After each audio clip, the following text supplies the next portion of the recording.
Hello అండి. This is Pradakshin with Srinivas. 1000 subscribers అవుతే మనం కేదార్నాథ్ ట్రిప్‌కి స్టార్ట్ అవుదాము. మిమ్మల్ని నా వీడియోస్‌తో కేదార్నాథ్ ఇంకా ఉత్తరాఖండ్‌లో ఉన్న అన్ని శివాలయాలు తీసుకెళ్తాను. ఉత్తరాఖండ్ అంటేనే దేవతల భూమి అని పిలుస్తారు. సో, ప్లీజ్ మీరు ఫస్ట్ టైమ్ గనుక ఈ వీడియో చూస్తున్నట్టయితే సబ్స్క్రైబ్ చేసుకోండి. మీ ఫ్రెండ్స్ అండ్ ఫ్యామిలీతో షేర్ చేసుకోండి. ఒక లైక్ అలాగే కామెంట్ చేస్తే ఎక్కువ మంది చూసే అవకాశం ఉంటుంది. సో, ఒక లైక్ కొట్టండి ఇప్పుడే.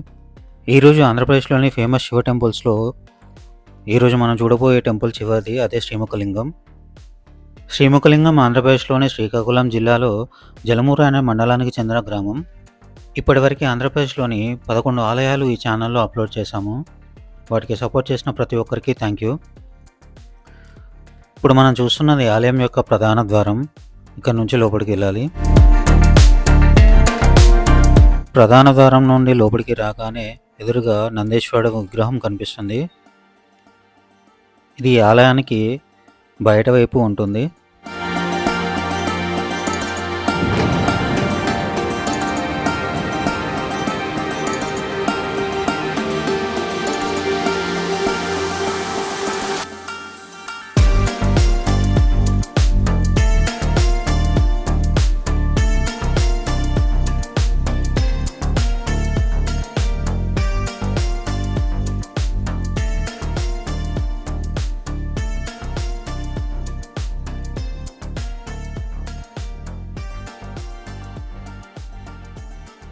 ఆ నందీశ్వరుని దర్శించుకున్నాక ప్రధాన ఆలయ ముఖద్వారం ఇది.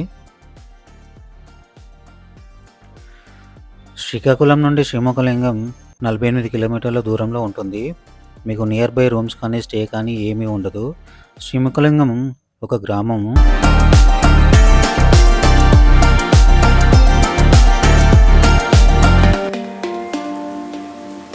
అందుకని ఒకవేళ మీరు దూర ప్రాంతాల నుండి వస్తుంటే శ్రీకాకుళంలో స్టే చేసి ఎర్లీ మార్నింగ్ లేచి ఫ్రెష్ అయ్యి వెళ్ళాలి. మీకు శ్రీకాకుళంలోనే బస్టాండ్కి దగ్గరలోనే చాలా స్టేస్ ఇంకా హోటల్స్ ఉంటాయి. సో శ్రీకాకుళం నుండి ఎవ్రీ హాఫ్ అన్ అవర్కి ఒక బస్సు ఉంటుంది. ఈ విషయం శ్రీకాకుళం గురించి తెలియని వాళ్ళకి మాత్రమే చెప్తున్నాను. ఒకవేళ శ్రీకాకుళంకి మీరు ట్రైన్లో వస్తే శ్రీకాకుళం రోడ్ జంక్షన్ అనే రైల్వే స్టేషన్ ఉంటుంది. అది శ్రీకాకుళం టౌన్ నుండి సుమారుగా 13 కిలోమీటర్ల దూరంలో ఉంటుంది. దీన్నే ఆమ్దాల వలస అని కూడా పిలుస్తారు.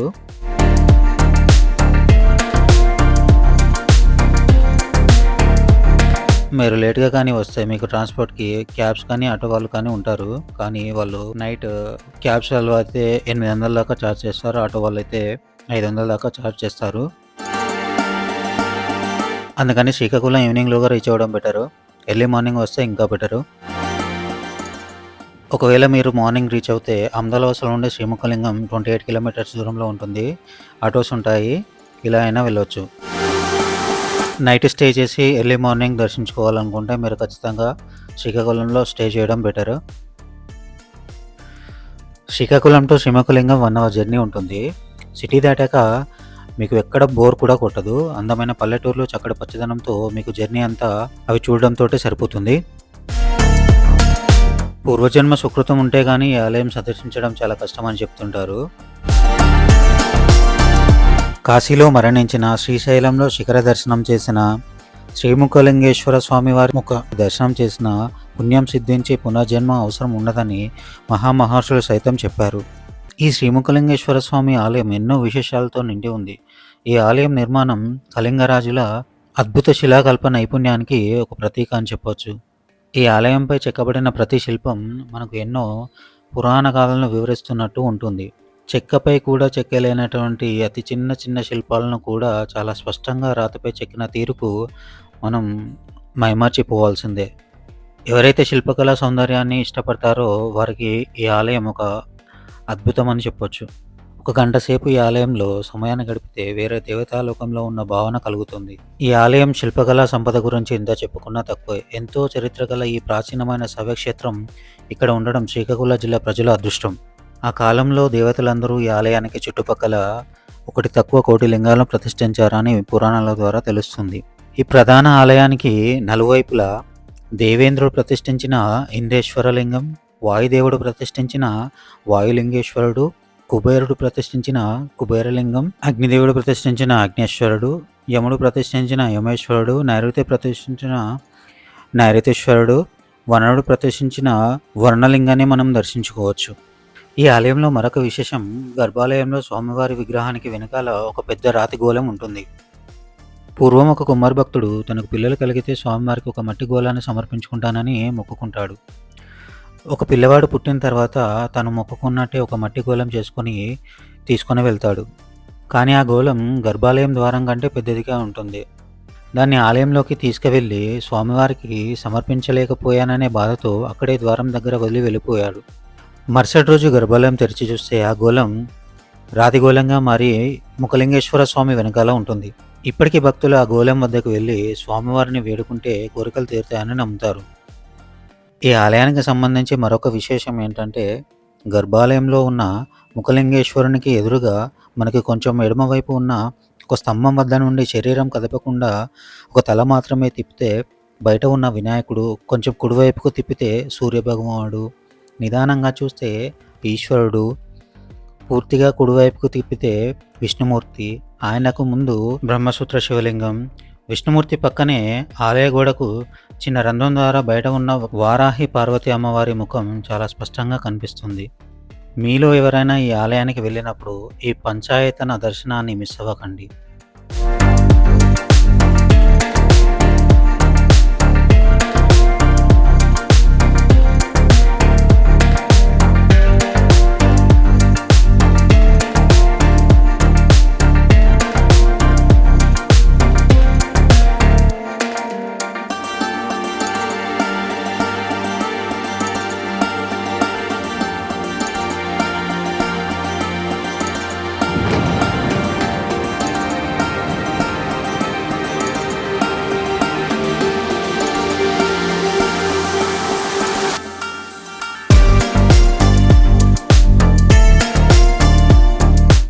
ఇది గర్భాలయంలోనికి వెళ్ళడానికి మెయిన్ ఎంట్రన్స్. గుడి లోపల అంతా ఇలా ఉంటుంది. సెల్ ఫోన్ గర్భాలయంలోకి అలో లేదు కాబట్టి లోపల ఎలా ఉంటుందో సైడ్కి ఫోటో ఇస్తున్నాను, చూసి దర్శించుకోండి.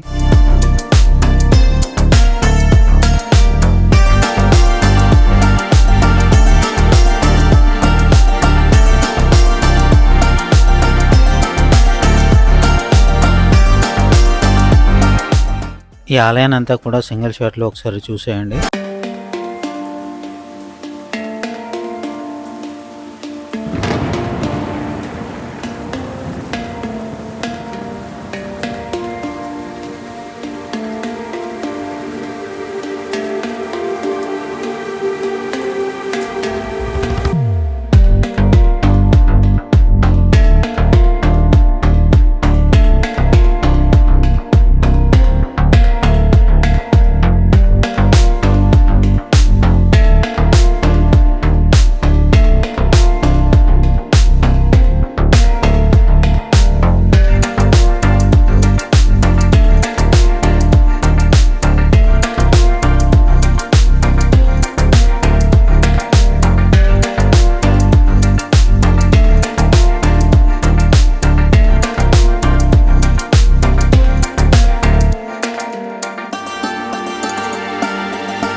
ఇక ఈ ఆలయ స్థల పురాణం, అలాగే ఈ ఆలయ విశేషాల గురించి ఈ ఆలయ ప్రధాన అర్చకులు శ్రీ శేషాద్రి కొండయ్య శర్మ గారి మాటల్లో తెలుసుకుందాం. ముఖలింగేశ్వర దేవస్థానంలో ప్రధాన అర్చకుడిగా నేను ఉంటున్నాను. నా పేరు శేషాద్రి కొండయ్య శర్మ. స్వామివారి ఇక్కడ స్వయంభూ, ఎవరు ఈ లింగాన్ని ప్రతిష్ఠించే లింగం కాదు. పూర్వం ఇదంతా కూడా అరణ్యం. ఈ అరణ్యానికి గోవిందరణ్యం అని పేరు. ఈ అరణ్యానికి వామదేవ మహర్షి కొంతమంది దేవతలను తీసుకుని వచ్చాడు. ఇక్కడ నారాయణము అనే వైష్ణవ యాగాన్ని చేసినట్లయితే లోక కళ్యాణార్థము బాగుంటుందన్న ఒక ఉద్దేశంతో దేవతల్ని చెప్పాడు. నేను నారాయణం అనే వైష్ణవ యాగాన్ని చేయబోతున్నాను, యజ్ఞానికి సరిపడిన సామగ్రి మీరు తీసుకురండి అని దేవతల్ని కోరాడు వామదేవ మహర్షి. దేవతలు తూర్పు అరణ్యం సైడ్ వెళ్ళారు. ఇదంతా అరణ్యం. అరణ్యంలో ఎవరుంటారు? గిరిజన్స్, కోయవాళ్ళు. అయితే ద్వాపర యుగాంతంలో మానవులకు నాగరికత అంటూ ఏమీ లేదు. నగ్న దేహాలతో కోయకన్యలు నాట్యం చేసుకుంటుండగా దేవతల వాళ్ళని చూసి మోహించి కామాంధులై అక్కడ ఉండిపోయారు. వామదేవ మహర్షి చూశాడు. వెళ్ళిన దేవతలు ఇంకా రావటం లేదు, కారణం ఏమిటా అని దివ్య దృష్టితో చూసేసరికి వీళ్ళు కిరాతక కన్యలతో ఆడుతూ పాడుతూ ఉండడం చూశాడు. అయ్యో, మీరు దేవతలై ఉండి కూడా ఒక సామాన్య గిరిజన మానవ స్త్రీలతో మీరు కామాంధులై ఉన్నారు కాబట్టి మీరు కూడా కిరాతకులైపోదురుగాక అని వామదేవ మహర్షి గంధర్వులందరినీ కూడా శపించేశాడు. వెంటనే దేవరూపాలు పోయాయి, కోయి రూపాలు వచ్చేసాయి. పరుగు పరుగున వామదేవ మహర్షి దగ్గరికి వచ్చారు, కాళ్ళ మీద పడ్డారు. ప్రభువు, మేమేదో తప్పు చేశాం, మీ శాపానికి తిరుగులేదు, కానీ మా లోకానికి మేము ఏ విధంగా వెళ్ళగలమని కోరారు. నా శాపం అమోహము. కలియుగ ప్రథమములో ఈ అరణ్యములో విప్ప చెట్టు నుండి ఈశ్వరుడు ముఖం దాల్చి ఉద్భవిస్తాడు. ఆ ముఖదర్శనం మీకు ఎప్పుడైతే కలుగుతుందో అప్పుడు మళ్ళీ మీ రూపాలు మీకు వస్తాయి, మీ లోకానికి మీరు వెళ్తారు. అంతవరకు నా శాపానికి తిరుగులేదని ఆయన తలపెట్టిన నారాయణమనే వైష్ణవ యాగాన్ని మానుకొని వామదేవ మహర్షి వెళ్ళిపోయాడు. అయితే ఈ అరణ్యములో ఉన్న కోయవాళ్ళందరికీ చిత్రసేనుడనేవాడు కుల పెద్దగా నాయకుడుగా ఉంటున్నాడు. ఆయన పెరట్లో ఇప్పుడు మనం ఏ లింగాన్ని అయితే అభిషేకం చేశామో ఆ లింగమే ద్వాపర యుగాంతానికి అది ఒక విప్ప చెట్టు. ఆ విప్ప చెట్టుకి 2 కొమ్మలు. అయితే ఇక్కడున్న విప్ప చెట్లు ఋతుధర్మాన్ని అనుసరించి విప్ప పువ్వులు పూస్తూ ఉంటే ఈ విప్ప చెట్టు మాత్రం ఋతుధర్మాన్ని అనుసరించి కాకుండా ఎల్లమూడి కాలాల్లో అన్ని ఋతువుల్లో 365 రోజులు కూడా విప్ప పువ్వులు పూస్తూ ఉండేదన్నమాట. చిత్రసేనుడికి 2 భార్యలు. మొదటి భార్య జాతి భార్య సబరది, ఆవిడ పేరు చిత్తి. రెండో ఆవిడ జంగమావిడ. ఈవిడ శ్రీశైలము నుండి కాశీ వెళ్ళాలనే కొంత ధనాన్ని మూటగట్టుకుని కాలినడకన నడుచుకుంటూ మార్గం తప్పి అరణ్యములో చిక్కుకుంది. ఇక్కడికి వచ్చేసరికి కనుచీకటైంది. అయ్యో, ఎక్కడుంటాను ఏమిటనే చూసేసరికి చిత్రసేనుడు తాలూకా కుటీరం అవుపడ్డాది. ఇక్కడికి వచ్చింది. ఓ రాజా, ఒంటరి ఆడదాన్ని, కాశీ వెళ్ళాలనే ప్రయాణమయ్యాను, మార్గం తప్పి అరణ్యంలో చిక్కుకున్నాను. ఈ రాత్రిని ఇంట్లో తలదాచుకుని రేపు ఉదయాన్నే నా కాశీ మార్గాన్ని నేను పోతానని చెప్పింది. అమ్మా ఉండన్నాడు. తన దగ్గరున్న రస్వర్గాలేవో ఇచ్చాడు, భుజించి పడుకుంది. అర్ధరాత్రి సమయమందున ఈశ్వరుడు ఆవిడికి కలలో కనిపించి, ఓ చిక్కలా, నువ్వు కాశీ వెళ్ళాలనే ప్రయాణమయ్యావు, మార్గము నేనే తప్పించి అరణ్యానికి తీసుకొచ్చాను. నువ్వు ఎవరింట్లో అయితే ఉంటున్నావో ఆ రాజునే వివాహం చేసుకుని ఆ రాజు పెరట్లో ఉన్న చెట్టు దగ్గర ఉన్న పుట్టను కొన్నాళ్ళు నువ్వు పూజించినట్లయితే నేను ఇక్కడ స్వయంభూ ముఖం దాల్చి ఉద్భవించబోతున్నాను. ఇది కాశీతో సమతుల్యమైన క్షేత్రం కాబోతుంది సుమా అని ఆవిడికి కలలో కనిపించి ఈశ్వరుడు చెప్పాడు. ఆవిడ శైవరాలు, మహాభక్తురాలు. ఉదయాన్నే వేణుగంగ నదీ స్నానం చేసుకుని పుట్ట పూజ చేసుకుని భగవన్నామస్మరణ చేస్తూ అలాగా కొద్ది రోజులు ఉండిపోయింది. చిత్రసేనుడు చూశాడు. అమ్మా, నువ్వు కాశీ వెళ్ళాలనే కదా వచ్చావు, కొంతవరకు మార్గం చూపుతాను కదమ్మా. మేము చూస్తే కోయేవాళ్ళం, మా మనస్సులు ఏ టైంకి ఏ విధంగా ఉంటాయో మాకే తెలియదు అని చెప్పాడు. అయ్యో, నేను ఎక్కడికి వెళ్ళను, నాకు ఇదే కాశీ, నేను ఇక్కడే ఉండిపోతాను, కానీ నాకు నువ్వు వివాహం చేసుకోవాలి సుమా అని కోరింది. అమ్మా, నువ్వు చూస్తే జంగమవు, నేను చూస్తే కోయవాణ్ణి, నాకు ఒక జాతి భార్య ఉంది, ఏ విధంగా నేను వివాహం చేసుకోగలనని చెప్పాడు. ఓ రాజా, నువ్వు క్షత్రియుడువు, క్షత్రియునకు కులమత భేదాలంటూ ఉండవు. ఎక్కువ జాతి స్త్రీనైనా వివాహం చేసుకోవచ్చు, తక్కువ జాతి స్త్రీనైనా కూడా వివాహం చేసుకోవచ్చు. అందులో నేను అవివాహికను, పెళ్లి కాని స్త్రీను. నా మనసులో కోరిక చెప్పాను, కాదనకూడదని తన మనసును ఒప్పించింది. ఆయన తన మొదటి భార్య అనుమతి పొందాడు. ఈవిడిని కూడా వివాహం చేసుకున్నాడు. ఈవిడి పేరు చిత్కల. ఈ చిత్తి చిత్కలు 2 భార్యలు. ఈ అంటే విప్ప చెట్టుకి 2 కొమ్మలు. ఆవిడికి ఒక కొమ్మ, ఈవిడికి ఒక కొమ్మ పంచిపెట్టేశాడు. అయితే మొదటి భార్య శుచి శుభ్రత లేకుండా నిత్యం ఊడ్చేటట్లే పువ్వులు వచ్చేసరికి ఆవిడికి నిత్యం రాలేటట్లే విప్ప పువ్వులు రాలుతున్నాయి. రెండో ఆవిడ జంగమావిడ శుచి శుభ్రతతో పుట్ట పూజ చేసుకుని భగవన్నామస్మరణ చేస్తూ పంచాస్త్రీ మంత్రాన్ని ఓం నమశివాయ, ఓం నమశివాయ, ఓం నమశివాయని పఠిస్తూ ఈ పువ్వులు వచ్చేసరికి ఈవిడికి బంగారు పువ్వులు రాలుతున్నాయి. బంగారు పూలకు తగినట్టుగా సావుకారు ఈవిడికి రసవర్గాలు ఇస్తున్నాడు, విప్ప పువ్వుకు తగినట్టుగా రసవర్గాలు ఆవిడికి ఇస్తున్నాడు. కొన్నాళ్ళయ్యాక పెద్ద ఆవిడికి తెలిసిపోయింది, అయ్యో ఒకే చెట్టు పువ్వులు ఇద్దరం తెస్తున్నాం, నాకేమిటి తవుడు నూకలు ఇస్తున్నావు, నా సవతికి ఏమిటి సాయిపప్పు సన్నబియ్యం ఇస్తున్నావని సావుకారిపై దెబ్బలాడింది. సావుకారు నాడు ఆవిడ తెచ్చినవి బంగారు పువ్వులు, నువ్వు తెచ్చిన విప్ప పువ్వులని. ఇంటికి వచ్చింది, కలహం పెట్టింది. తన భర్త ఏం చేశాడు, ఆవిడ కొమ్మ ఈవిడకు, ఈవిడి కొమ్మ ఆవిడకు మార్చేశాడు. కొమ్మలైతే మార్చాడు, కానీ భక్తిని మార్చలేకపోయాడు. భక్తి ఎక్కడైతే ఉంటుందో భగవంతుడు కూడా అక్కడే ఉంటాడు. యథావిధిగా విప్ప పువ్వులు రాలే కొమ్మ మళ్ళీ బంగార పువ్వులు రాలుతున్నాయి, బంగార పువ్వులు రాలే కొమ్మ మళ్ళీ పెద్దావిడి వాటకు యథావిధిగా విప్ప పువ్వులే రాలుతున్నాయి. తెల్లవారి సావుకారు దగ్గరికి వెళ్ళి, ఈ రోజు నా సవత్ తాలూకా కొమ్మ పువ్వులు తెచ్చాను, సాయిపప్పు సన్నబియ్యం ఇమ్మని కోరింది. సావుకారు చూశాడు, ఈ రోజు కూడా నువ్వు యథావిధిగా విప్ప పువ్వులే తెచ్చావమ్మా అని చెప్పాడు. ఇంటికి వచ్చింది, కలహం పెట్టింది. ఈ చుట్టు మొత్తాన్ని నేనే స్వధీనపరుచుకుంటే నాకే 2 విధాలుగా పోస్తాయి కదా అని ఒక దురుద్దేశాన్ని మనసులో పెట్టుకొని నిత్యం కూడా ఆ చెట్టు దగ్గర ఇద్దరు యారళ్ళు కూడా పువ్వులు గురుండి జుత్తులు పీక్కుంటూ తగోలు ఆడుకుంటున్నాడు. చిత్రసేనుడు చూశాడు, విసిగిపోయాడు.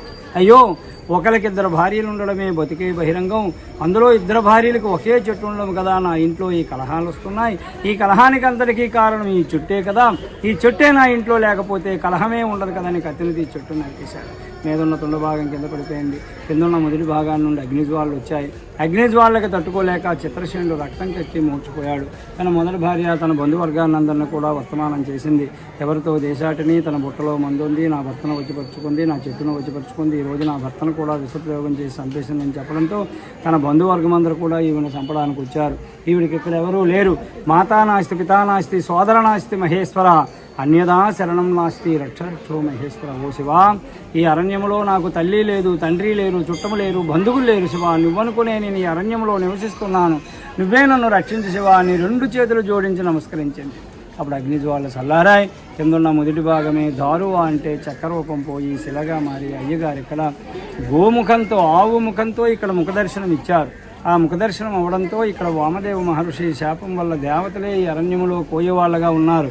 వాళ్ళందరికీ ఆ ముఖదర్శనం కలిగాక దేవరూపాలు వచ్చాయి, దేవలోకం వెళ్ళారు. ఫలాని గోవిందరణ్యంలో విప్ప చెట్టు నుండి ఈశ్వరుడు ముఖం దాల్చి ఉద్భవించాడు. ఆ ముఖదర్శనం కలిగాక మా కిరాతక రూపాలు పోయి గంధర్వ రూపాలు వచ్చాయని చెప్పడంతో 1,000,000 మంది దేవతలకు కూడా ఆశ్చర్యం కలిగింది. శివుడేమిటి ముఖం దాల్చి పుట్టడమేమిటి, శివుడు కలియుగములో లింగధారుడే గాని అతనికి రూపం అంటూ ఉండదు కదా అని ఆశ్చర్యముతో 1,000,000 మంది దేవతలు వచ్చారు. వారి వారి పేర్లతో ఒక్కొక్కరు ఒక్కొక్క లింగాన్ని ప్రతిష్ఠించారు. ముఖముండుడిచే ముఖలింగేశ్వరుడని పేరు పెట్టారు.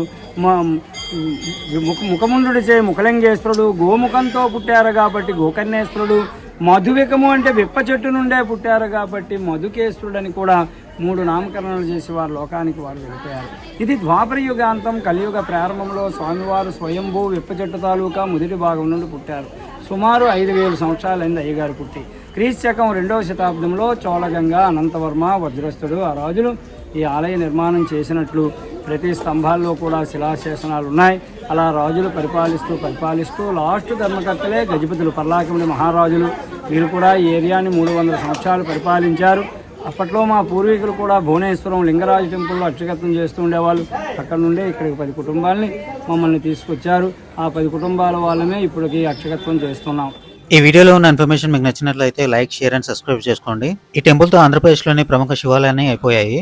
నెక్స్ట్ వేరొక స్టేట్లోని ప్రముఖ శివాలయాలతో మళ్ళీ కలుసుకుందాం. ఇప్పటివరకు సపోర్ట్ చేసిన ప్రతి ఒక్కరికి చాలా థ్యాంక్స్ అండి.